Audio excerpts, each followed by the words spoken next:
Hello and welcome to this episode of the Reset Podcast. I'm your host, Laura Munoz. This is part of my 29 Days of Magic series, which I've now been doing for, I think, 6 years. And each day during Black History Month, I interview a phenomenal Black woman and hear their phenomenal stories. And so we've got Erica Taylor Haskins, who is the co-founder of Tinsel Experiential, and she's also their Chief Relationship Officer. So welcome to 29 Days of Magic here at the Reset Podcast. This is going to be light and breezy. Don't worry. Yeah. So first question is slightly changed from previous years, but still lots of fun. So Erica, what's your all-time favorite job? This is such a funny question because, you always want to say, like, I love all my children equally. Over the years, Tinsel is a female-founded led agency. We're backed by the Stagwell Network. For many, many years, we worked with really glossy clients like Spotify and doing these really baller banging parties in New York. I love those. Getting to do events like our 10-year anniversary at the New York Public Library, which was on February 20th of 2020. So that was a time, and as super spreader before we knew what that was. But in that moment, I was like, how cool to have our own company party at the New York Public Library. We had tattoos on site before everyone in the world was doing tattoos. It was just really special. But my true answer, and always, I think always will be, is there's an amazing organization called Pizza to the Polls, with an asterisk that I'm really proud to be on their board now as of like last week. This is brand new, hot off the presses. Thank you. But we started working with Pizza to the Polls in 2020. And the way that this came about is one of my very good friends from college connected us with the organization. They had an idea to move their program to a national truck format across the country during the 2020 elections. And the original idea was just one truck across 20 or 25 cities. And we were like, yeah, let's do it. Giddy up. Let's save America, save ourselves. And by the end of the program, it ballooned to almost 300 trucks over 10 days leading up to the election, feeding, caffeinating, hydrating, entertaining people waiting in line to vote, nonpartisan. So no matter who people were voting for, and the way things turned out, But we reached over 1 million people waiting in line to vote that year. It was such an amazing comeback story. It really was our first big program coming out of the pandemic. So on top of the regular event logistics and mechanics of doing a really robust national program, we also had to fold in pandemic precautions, which is brand new. COVID restrictions. We learned everything about like civil disobedience and what happens with like electioneering laws. And there's so much that was like such a time capsule of that moment. But to be able to come back, and I always say to use our event superpowers for good, was so awesome. It just felt so empowering and such a recharge after such a hard, heavy moment. So that program started in 2020. It then extended to the 2021 Georgia runoffs. So for, a little good trouble in peace. And again, I always say I hate the success metric, but I love this success metric. As a lot of us know, the state of Georgia then passed provisions about giving people water in line to vote. So it's all your fault. We were part of that. We were part of that movement. But, moving forward, we've said now we just know to bake in some extra cash in the operating budget in case we need to nudge somebody away. Just be like 110 feet versus 100. Yeah, exactly. But awesome. That for sure is, one of my all-time favorites for sure. So unbelievable. I mean, it's like impact, timeliness, also event magic, because like you have to do that when you're an events person, where it's like it's a super spreader event that we're basically we're doing, but like, you know what? You gotta go to the polls. So we'll figure this out. Yeah. It's funny. Like I think about like the stuff that we did during COVID, and it was like, how to feed people. Like when we did the Sunday suppers for the vaccines, it was like, feed people. If you feed them, they will come. It's wild. I mean, obviously things right now are different, but it feels different same. So a lot of the conversations being had right now is about like, how do we build community? How do we, those of us that are professional gatherers, how do we do that in a way that feels meaningful and powerful and touches a lot of people? That's not just like a party for the sake of having a party. Well, it starts with, I actually want to do something to help. Yeah. Step one. Just it's small. It's easy. Yeah. Yeah. Teeny tiny. And of course it does. And now with you, okay, so obviously you sort of tipped your hand that you are an experiential person. So, with the introduction and what you just did, and why I adore you, because again, same, it's, we're all, I always joke about experiential people, like they are the most exciting people to ever know, but they're also the most tired people you know. Because like we do all manner of foolishness and we are tired. Because like, what? Are you reading my diary? I have to just say, Yes, I have my third eye into your house right now. I agree with my eyes in the sky, but a friend of mine just texted me just before this recording, and I was like, I'll call you back in 15 minutes. I got to do this recording. A girl is tired, but I'm going to turn it on. Jazz hands. But yeah, it is. I think there is something truly magical about being in the world of experiential. And again, you don't know unless you've actually been in it. Yeah. So I would love to share you to tell your story about how you got to be where you are right now. Yeah, man. Oh my goodness.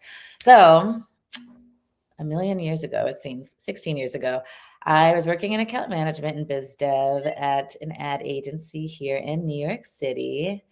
And as what happens with people in their late 20s, I was like, I don't know if this is what I want to do when I grow up. So I was at cocktail hour with two girlfriends from college, all having the same conversation and just looking for more inspiration. And we thought it would be a really cool, chill, easy hobby to start a business in New York City at the start of the last recession.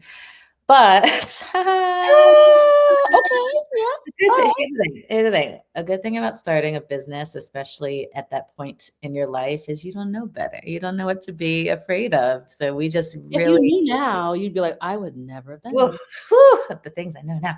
But we really we went for it. We kind of threw our bodies into the deep end and got some early press. I mean, one of our first big press hits was with a now extinct piece of media called Daily Candy, but they featured us. Oh, R.I.P. Love them. Oh my gosh, they were the Like best. the whole headline of this Them is and Domino Magazine. picture it. In 2010. But we had this really great press. They featured us in a series of working girls and people to follow and people to support. So we were I think we were one of their 29, which is interesting synchronicity.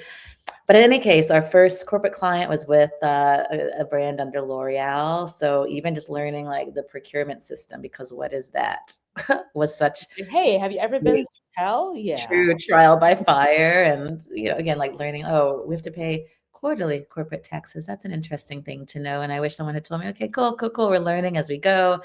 But in any case, here we are. I feel like I could spend an hour talking through every single milestone, but we really just went for it. We tapped into our network, our Rolodexes, and slowly built a really solid client roster pretty quickly early on. And it grew and grew and grew from there.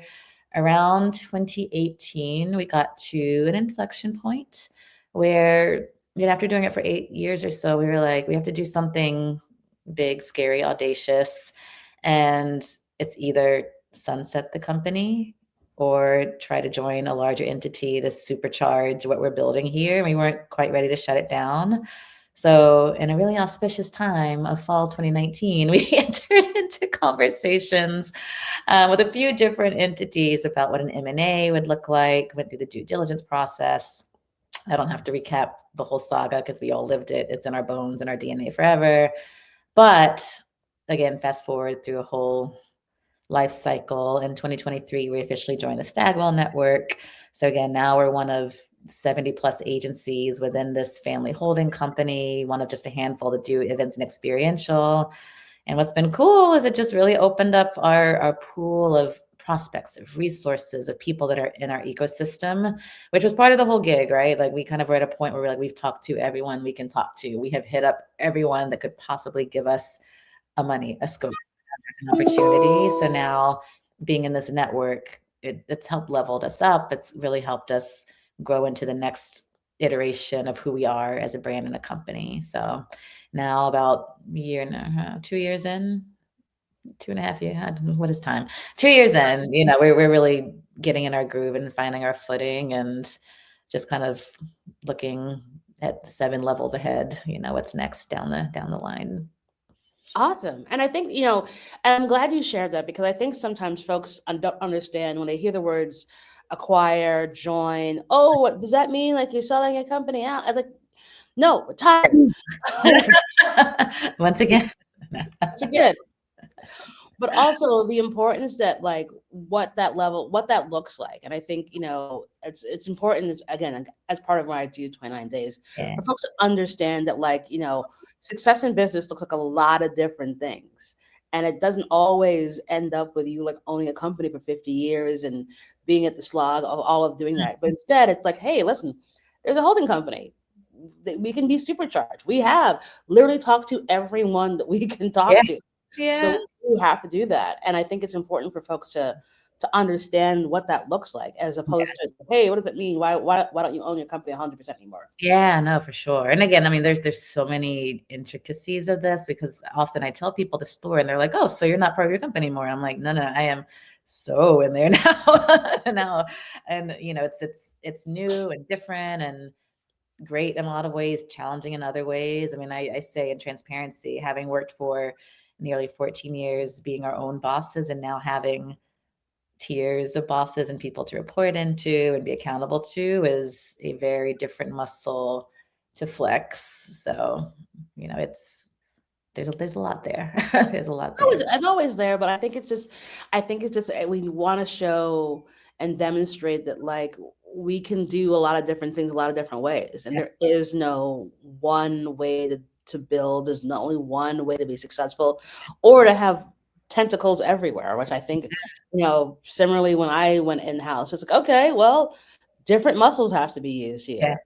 But also different opportunities that you just can't get to if you are an army of 5. Yeah. But you can if you're an army of 5, if you're part of an army of 5,000. Yeah. Like, is just the way that it has to be explained to folks and understand as just part of the journey. There is, again, not one way to make that all happen for you. 100%. So looking back on all of this, and obviously, having an experiential company during COVID, and then ultimately going through acquisition, like what's one thing you have thought about where it's like, I don't know how we're gonna get through this, but then you did? Whew, oh God, one thing. I mean, so today. Yes. I would say, to be honest, leading up to the acquisition, we obviously already had revenue goals in place, and we would track it against, monthly goals, quarterly goals, et cetera. In the event that we didn't hit those goals, or if we were like, okay, we set this, but the goalpost can be different because we have the expectation something's going to change, that's a little bit outside of our control now. And again, just mentioning having other people to report into, the wider network and the leadership, that now having a lot of big bosses that, when they say they need a number, they need a number, and that is a number. I think for us, it's been having to be really religious about how we do our reporting, about what's realistic with our revenue goals, the types of contracts we're going after. I mean, again, the last year plus has been such a shakeup with the economy, where even, a lot of our clients have moved around or been reorged. And so, we're doing outreach and we're doing biz dev and like really close to landing a contract. And then, that person's no longer in their seat and they're talking to us because they want us to hire them. Oh God, what a hard, it's a champagne problem, and what a great problem to have. But to go from having a really great convivial conversation and being like, hell yeah, this person's going to hire me, and we have a great relationship and they're going to be the best client, to being like, oh shit, that opportunity has dissipated. And now not only do I have to fill that hole of money, I want to keep tethered to this person, but the thing that they want to connect about is me hiring them. And how do I say I can't hire them until you give me the money? It's a catch. So it's been a really difficult exercise just doing business right now. And I can say that that's probably accurate whether we were in the holding company or not. Like the last couple of years just have been real hard. And even the types of events, like the types of opportunities are being presented to us, just are different scopes or different shapes, different formats that, of course, we can, transfer skills and make it happen. But it just feels like everything is very weighted right now. Ooh. Mhm. Two things. Someone's at the door. I'm going to pause this. That's not the time. Hold on. Are you looking over? Like, did it?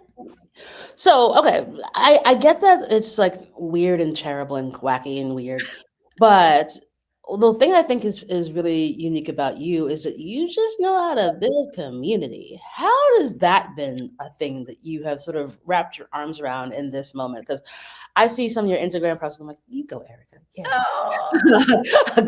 I mean, you real see real. Just say, and again, we talked about this. Our meet cute, our love story is talk about the queen of building community. It is you, my friend. I mean, LinkedIn was our connecting of the dots. I saw you talking to everybody, and I was like, why do we know all the same people and we don't know each other? We need to fix that. Reached out, we had our cute lunch and talked about life and business and politics and taking over the world. And I was like, yeah, that's my person. We're gonna do some things, and here we are. But truly, that's my MO. And I mean, I call myself a collector and connector of good people. And technically, my role is biz dev, for the company as chief relationship officer. It is literally my job to build community, to keep the people around our brand engaged, excited, make them evangelists, make them feel like they're part of this thing that we're building, whether they're clients, whether they're freelancers or vendor partners, et cetera, et cetera. But even just personally, I mean, that just is how I've always operated. I like to meet interesting people. I like to be able to pick up the phone and like either gift something, like I saw this opportunity that seems like it would be a fit for you, or you need to meet this person, or did you see that thing on the internet? It always makes me really happy to be able to leave those little breadcrumbs for people. And or I'm known amongst my friends and my circles. It's like, if you need something, call me. I'm always happy to help. Or if I know someone in my Rolodex, my contacts, that is that person, I got you. Like, let me know. And again, it's a funny thing, because when I think about it, like it feels selfish in a good way to me, that I'm like, yeah, I just get to like hang with cool people. With That's the cool part about it. I mean, but I think I personally, honestly, I think that's how everyone should operate, is like build the existence and the environment and the ecosystem that you want around you. Like, you're the only one responsible for the people that you keep around you. So you might as well be really excited and really proud of those people. I mean, it's just like, keep your circles cool. Yeah. This is not. I am always amazed when folks are like, "Well, how do you know all these different people?" And like that don't make any sense whatsoever. Because it's very much, it's like, huh? How do you know that? And Yeah. that? And I'm like, because I do. Why would you not? And I think this is how you and I are similar, where, I know some people operate where they're like, they keep their circles tight. I'm like, I have always intentionally kept my circles real freaking wide. Like, I want to meet everybody, and I want my friends to get with my friends. I'm not like, these are my work people and these are my hang out and do hobby people. I'm like, if you're the kind of human that will like each other and enjoy each other's company, like, you should meet and you should be friends, and then we can all be friends together. We can do things together. And I think that's the solution. That's the solve for world peace. We're gonna fix. I always call it. I just sort of have the concentric circles of friends who sometimes mix and sometimes don't mix, because again, very often I'm the sun. So like, they all are trying to do me. And so, like, they all sometimes if they all met together, they would be cool. Other times I'm like, oh no, like, because I know some of you are like a little prickly. Like, I love you, but like, if I put you out in polite company, oh god, like, we'll be concerned. Yeah. But I think the thing is that is so important, again, as we are going through unprecedented times, is the value of what community can bring and the uniqueness that we can all bring together. And I think that's the thing that's so magical about what you do. And thinking about the magic that you do and how you've been able to do things, like, what do you think has been your moment of reset? Oh my goodness. I don't know that I have had it yet, to be very honest. So when you brought this up, I've been pondering. And again, in full transparency, I am looking into my crystal ball, into the future, and looking forward to a near future reset. Like, I think there just is a moment to shake the table, to, I don't know, just to kind of reshape what my day to day looks like, what I get to contribute, either both professionally, personally, where those things overlap. Um, so particularly, you named it, in these unprecedented times, so much of what I'm looking to reset and re-architect is how to really, really, really use my skill set, my network for positive change, whether that's here in New York City, which I have so much heart for this city, or if it's on a more national level. I just feel like the Lauras of the world and the people that you and I share in common that are so powerful and so caring and so intentional. I think that there's something to be harnessed. I don't know what it is yet. I don't have the clear through line yet, but I just feel really confident that there's something perculating that's going to happen. I feel like it's going to be Erica Taylor Haskins for president one Oh, day. girl, no, I hope not. I mean, I know it can't be me. So, like, hey, let's Let it be some Black woman soon, but it can't be me. Yeah, I mean, that's all we please. Although we'll have to fix so much mess. Oh, good Lord. What else is new?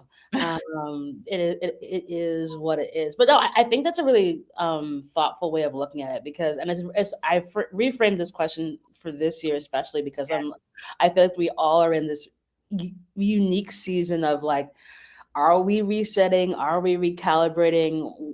Has it come, and has it come, or is it yet to come? Yeah. Each of us is a question that we're all kind of pondering. And I think at this moment, it's okay to be like, this might have been reset number 1. Yeah. Yet, or this might be reset of 4. That's going to hit the different points in my universe, and that's cool. Yeah. Acknowledging acknowledging that it's weird. Yeah, it's weird. To add one note there, I mean, I talked about forward thinking and, rolling up my sleeves, getting to work. But the other very important reset that I have been so vocal about and encouraging so many of the high performing women in my life to do, looking at the screen at you, Laura, is to make sure that we're resting as much as possible. Because, when you've been doing this and running, I always say running a marathon in heels and making it look really good for a long time, we all deserve to take off the heels and sit and stare at the ocean for at least a beat and rest, so that we can then actually recharge and reset. Yeah. I mean, I think that's been my biggest change, even though I'm busy as ever. Working on it. Like, it's on the to-do list to rest. Yes. It's on a to-do list. I swear it is. I mean, someone asked me the other day how many jobs I currently have, and I was like, don't ask me that. It's a few. But the thing is, I think the rest part of it, I think the rest is in the reset. Yeah. Yeah. And because I think when you take that moment to really begin to reset, and again, it doesn't have to be official. It can be like, you know what? I've been doing this thing that's not good for me. So, we're not going to do that anymore. That's a reset. And I know I've done a few of those where I was like, well, that isn't really helpful. So I'm not going to do that anymore. So, so often we need that rest time to even have the space to dream, see it, imagine what could be. Yeah, I mean, it can literally be a one really good night's sleep. Like I did that back in November when I was out of town for something, and I had all these plans for the day that I was supposed to have, and then it rained, so I couldn't do anything. So I was like, I'm just gonna hang here at the hotel and go for I'm having a nap in the middle of the day. I didn't know that was a thing. I love that for you. Okay, because also I'm about to do a million things in 6 weeks, so it was actually quite good that I did that. So the rest is actually very intentional, and so necessary. And I think it kind of dovetails into my next question: is that knowing what you know now, what do you think you'd tell 18-year-old Erica? Oh my goodness. I do think about this often. It's one of my favorite journal prompts. So I have a laundry list of things, but in this moment, two things. And again, I said this to one of my mentees recently, is especially when you're young and you have energy, you still have responsibilities, but not big adulting responsibilities. Say yes to as much as feels good to say yes to, but then know when to say no. So by that, I mean, don't be scared of opportunities or whatever presents itself. I believe strongly in synchronicities. So if you meet someone or you come across something or you just feel it in your bones that like, I don't quite know what this means for me, but I'm gonna try it. And it might be awesome. It might suck and I'll move on to the next thing. But just say yes, lean into opportunities, try things out, kind of exercise different muscles that you don't usually use. But if you feel it in your gut and in your intuition that like this ain't for me, this is not for me, it's okay to say no, cut it off before it gets too late and becomes the bad thing. That's one. Number two, particularly for Black women in the workspace, is don't be afraid to shine and be yourself. And by that, I mean, of course, showing up with polish, being professional, et cetera, et cetera, et cetera. But I strongly believe whether you're working in a creative field like us, or to some extent, if you are walking into Goldman Sachs, go with your hair the way that you want your hair to look, wear what you want to wear, have your nails the way that you want your nails to be. And that means you have to be that much better, be so good that they can't say nothing about it. So again, like earlier in my career, I was very like in the box and safe. And I was like, I'm going to be like professional Black Barbie, but it didn't feel like me. Also, it didn't work. It felt like cosplay, like corporate cosplay. Right. So, I think you get to a point where you're just like, this is how I want to show up. And I know that I'm good. I know what I'm talking about. And they're going to have to get used to this is how I show up. And you know what? They're going to like it. They like the sauce. They're going to like it. The sauce. I mean, they're paying for the sauce. Like it seeps through your pores. Yeah. I think that's the thing that we in our now older bucket realize. This is season. We call it season. Like that. It's what it is. It just is what it is. I mean, all the things that I thought were quirky and nerdy about me, now people pay money for. Exactly. That is my dichotomy of that. I love Louboutins and Marvel comes in really handy. They love it. They eat it up. They eat that stuff up. And but I think it's also, again, understanding how far the sauce can go when you're first there. Like, we will not be in like full partition mode on day one at the office. That's not. Maybe we can do like the fine dance. Like, it does his child first before you were like extra Beyonce. Yeah. And I will say, I mean, the nuance there too is I've always find it really helpful to find whoever the grown-up version of you is, and that might be in your workplace, it might be outside of your workplace if you are the only one. But look to them and kind of see how they show up and how far they push it, and like what is it about them that people respect and respond to and model, not to imitate it, but to model after that. Because I know for sure in my life, like there's been people that I'm like, they are unapologetic, they know their shit, they've got, people honor them, they've got great accolades. So if I can be in that harmony, follow that choreography, I know I'm good. Yeah, it is very much, again, listen, learn, but also take the chance to find, who that mentor or mentee will be. Like I have a very wide room of mentees who work in unique fields, and but I give them the same advice about you can be yourself, but also understand the world you're playing in. Not everything is going to be awesome and sunshine because you are growing up this way. Discernment is a key for all of this. And thinking about discernment and what you want to be able to think about, what's one thing you're really grateful for, Erica? Oh my goodness. I am in this moment, January 2026, I am very, very grateful for the community that I have built around me. To come back to this, when things are really hard and we're in this weird whiplash of, seeing the news, seeing current events that are so heavy and weigh on you, and then having to kind of like log onto a Zoom and turn it on and like, do the thing. Da, da, da, da, da. I've really leaned into being able to have very real talk and honest, vulnerable conversations about how I'm feeling, what pains me, what brings me joy with my friends and loved ones, and just being able to really be so raw and unfiltered there. Um, and again, I've been thinking about this a lot recently. There are people like that in my life that I've known for decades that play that role. But I've been introduced to people this year, and you are certainly one of them, that in the last year that I'm like, it feels like I've known these people for a long time. Like it's been 9 months, 10 months in some cases. But to be able to just show up in a space and be held and seen and understood and supported is really, really, really special. And I know not everyone has that. So I don't take it for granted to just be able to exist and be appreciated. Not because I'm doing anything for anyone or giving something or like making deliverable.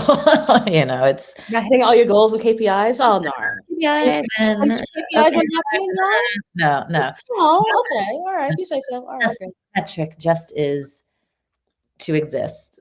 And that feels really, really necessary and medicinal right now.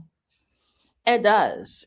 I think that's a great way of framing the moment of gratitude that we're all in. I think that there's so much richness in whatever that community looks like, Yeah. and how it molds and forms in all manner of ways is so necessary. And I think, as we are going through these times, you realize how important that is. And then you also see what happens when you don't have that. Like we are living through what happens when no one hugged you or slapped you across the face. Yeah. Honestly, I think a lot of problems. When no one said they were proud of you, you're good enough. Like you were good enough. That little Lego thing you made was awesome. Yeah. And it had someone just done that. Yeah.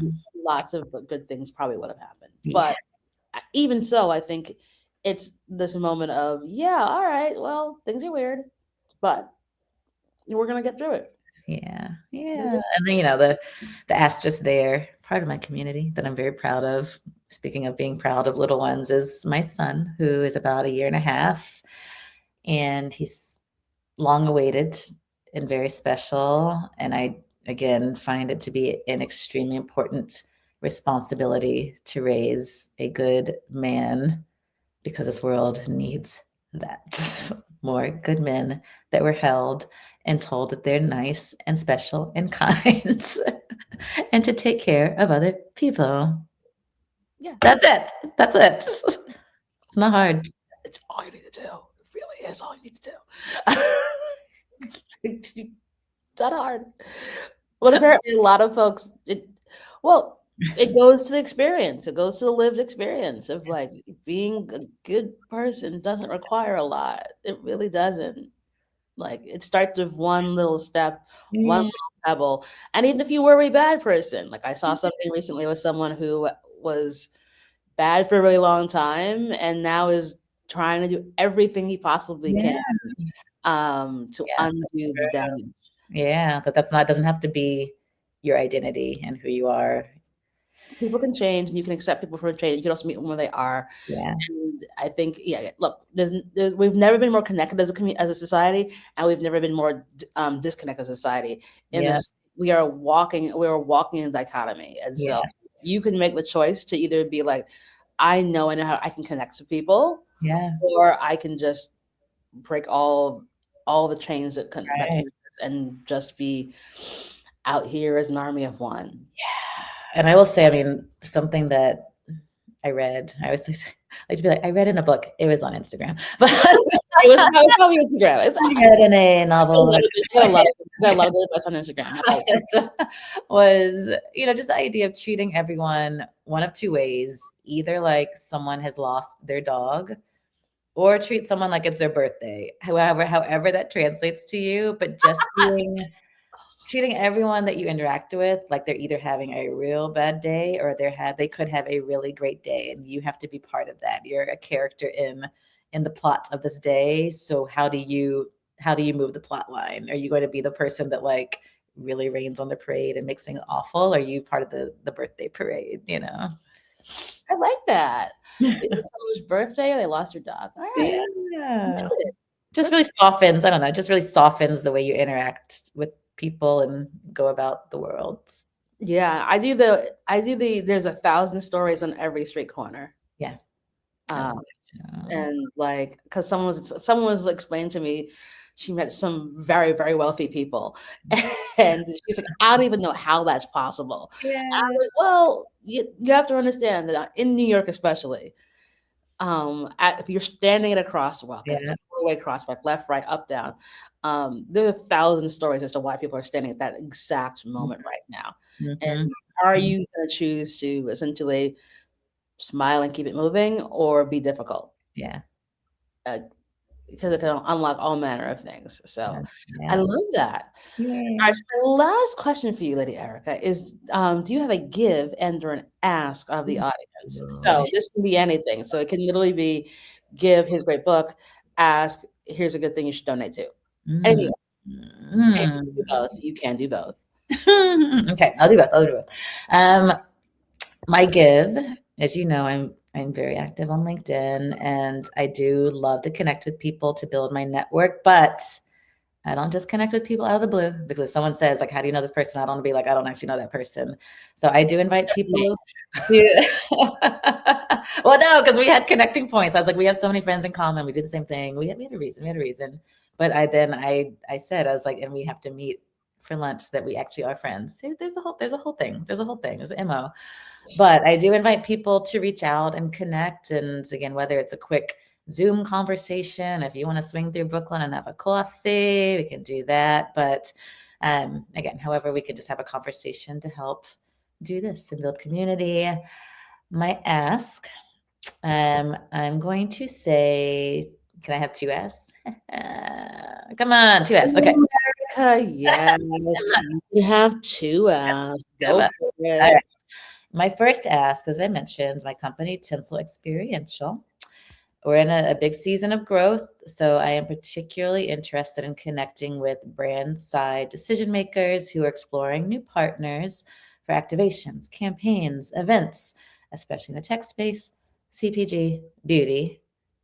Connect me. I love it. Thank you. Great. My second ask is I am very, very, very, and will be for life involved in the Jackie Robinson Foundation, which is a scholarship program for high achieving, mostly Black and Brown students nationwide. Um, they're always looking for financial support to be able to help support other scholars, to help the program continue to expand, and of course, the museum footprint downtown.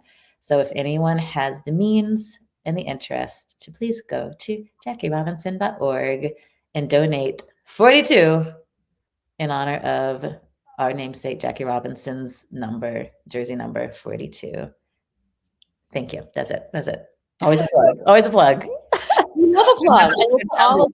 we'll put those in the show notes so Yeah. folks can see, but donate to Jackie Robinson Foundation, but also connect with Donate you. to me. Um, Donate to my channel, please. I'll be like, lot of LinkedIn's. Erica, obviously, we can keep on chatting for hours.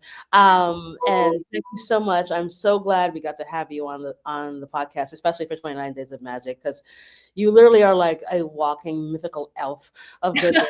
Like, I am so delighted that like you randomly hit me on LinkedIn, and then we had our 3-hour lunch, and I was like, yeah, this is awesome.